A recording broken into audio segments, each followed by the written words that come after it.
Welcome back to our Total Sense Bite-Size episodes. I'm Tom Henske, and I'm here to help parents teach their kids about money. Today, I'll be preparing you for your next money dinner time conversation with your kids.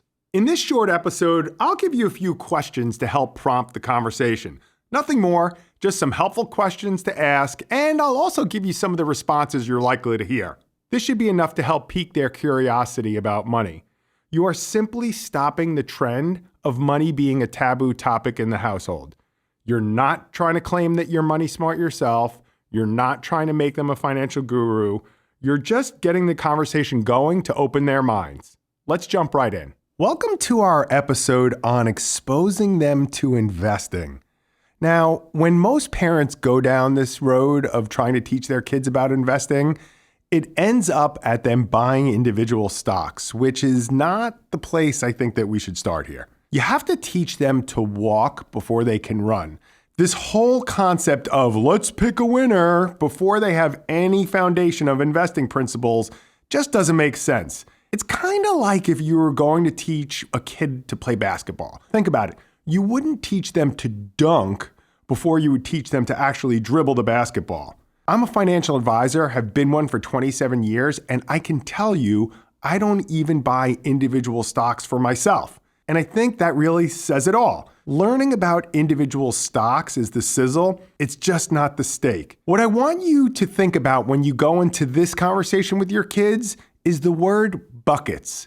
That's right, buckets of money as they pertain to diversification of different goals and objectives, or diversifying buckets of securities like mutual funds or ETFs. Now, before you have this conversation with the kids, I think it's important that you print out not only the cheat sheet that you use that has the questions that you'll ask during this conversation, but there are a few pictures that I think are going to help along the chat. Also, one of the things you might want to have handy is a copy of either their 529 college savings plan, if they have one, or even your retirement plan from work. So let's just jump right in. You're going to set the stage with this conversation by saying this. Let's do a quick recap of our last conversation on compound interest. Do you remember that one? Interest on your interest. Do you remember we were talking about the rule of 72 at our last dinner? Remind everyone how that works and give them the chance to answer. Divide 72 by your expected rate of return and your money doubles in that amount of years. Now that they've got that lesson down, you'll go with this. So it might have occurred to you during that conversation that the higher the rate of return that you get, the quicker your money is going to double. So think about that. It's going to take 72 years for your money to double at 1%, but it's only going to take 7 years for your money to double at 10%. If you invest it properly and get higher rates of return, your money is going to double quicker. So now we go into step one, which you know we like, is always keep it big picture. The first question you're going to start with is this. What is the difference between saving and investing? People struggle with this one. Saving, I want you to reserve when you're talking about the act of actually putting money aside. Whereas investing is going to be where you take that money and put it from there to get a higher rate of return. Second question, how do you get a higher rate of return? And stop and just let them struggle a little bit and think through it. What you're eventually trying to get to is this phrase, high risk equals high return, low risk equals low return. You want them to burn that mantra in their head that they'll take with them through adulthood to really understand what risk and reward is. Here's the next question. Step 2, now we're going to drive home the points of risk and time. The question we'll start with here, what are the factors that you have to consider before you take on any risk as it pertains to managing your money?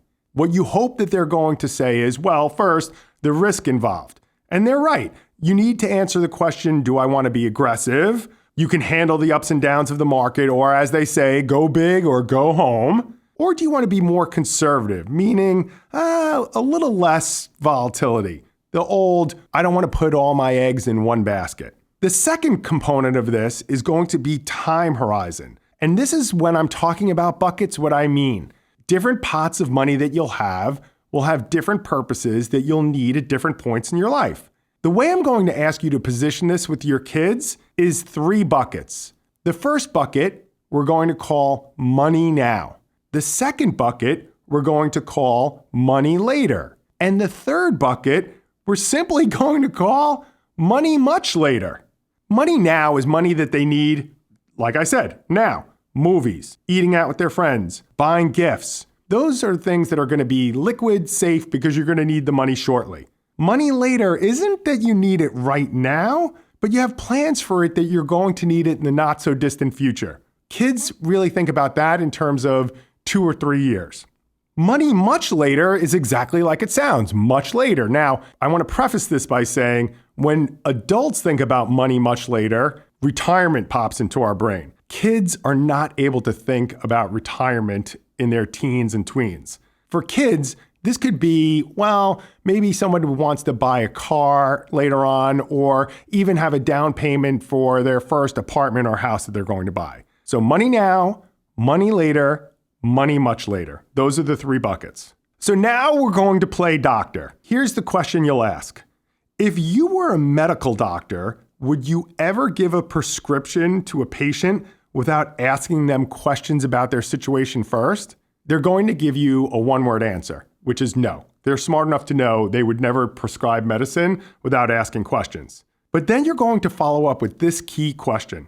If you were a money doctor, what questions would you ask a client before giving them a recommendation or prescription? Now, this is hopefully going to tie in the earlier part of the conversation with risk tolerance and time horizon. Now, you'll have some kids that are really off the charts smart who will bring up things like taxes and things like that. But I think as long as you're hearing risk tolerance and time horizon, you've accomplished what you needed to here. Next, you'll go in and you'll say this. Let's go through these 2 scenarios and see what type of recommendations you would make based on these 2 very different situations. The first, you meet somebody, they have $18,000 that they're going to need to use for college next year. What things are you thinking about? And you stop and you have a dialogue. The second situation you'll give them is this. A 7th grader received $1,000 that they're not planning on using until they buy their first car in 12th grade. That's a different set of circumstances because the time horizon has generally gone up from there. Here we go with step 3. This is where you're finally going to introduce asset classes to answer the question, where do I put the money? Now, take out one of those pictures that you printed out, the one that's titled Investment Pyramid Picture. Got it? Great. Don't let them see it yet. Hold it close to you until after you ask this question, which is, have you ever heard of any types of investments that people use to make money on their money? You're going to get 2 answers right away. The first is going to be the bank and the savings account. The second will be stocks. For some reason, that's what kids know. You're highly unlikely to get the word bonds or real estate, but you might get cryptocurrency because that's something that the kids now, Bitcoin and things of that nature that they know about. Now, take out that pyramid, turn it around and show it to them. You'll see at the base of that pyramid has foundational stable assets like cash, CDs, money market accounts. What you're trying to get them to understand that the foundation of any investment portfolio starts there. And as you move up the triangle or the pyramid, you're going to add things like bonds and then a little bit higher stocks, things that are more risk, but more return. High risk, high return, low risk, low return. And at the very tippy top are going to be speculative investments like cryptocurrency or gold. Now what you're going to do is take out the other picture titled The Periodic Table of Investment Returns. I love this one. I use it with clients all the time. And the kids really seem to understand what's going on because it's a picture. Now, it's 20 years of returns, and each asset class has a small box and a color associated with it. And every year you can see how the order of who was on top and who was on bottom changes.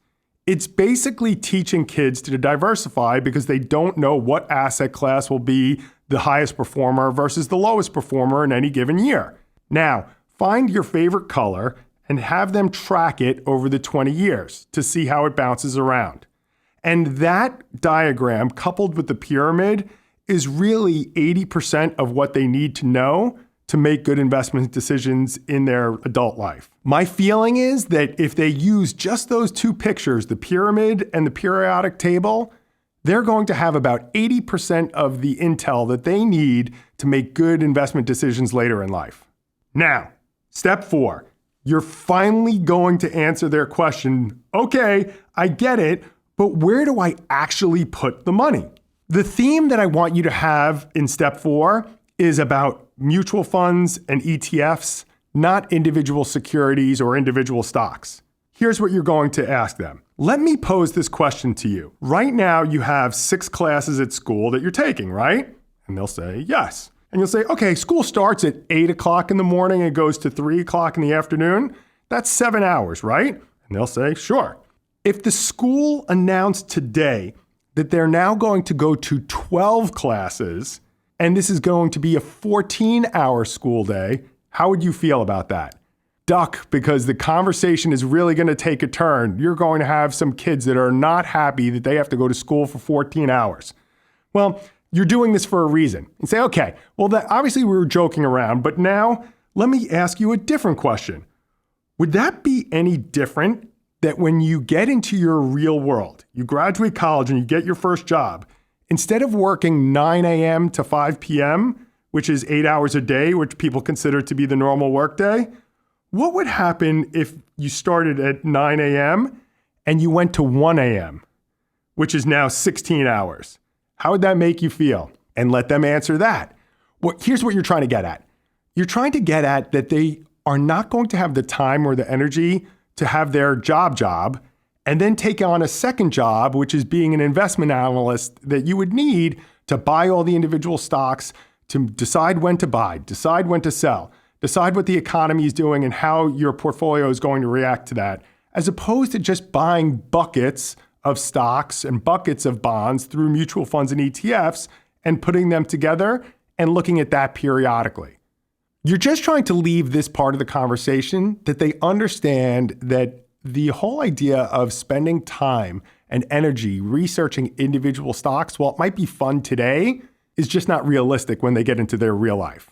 The message that we're trying to send our kids is that when they get into the real world and they get their first job, their time is going to be consumed by that new career. They are not on top of that going to have time to research individual stocks and bonds to make up their portfolio.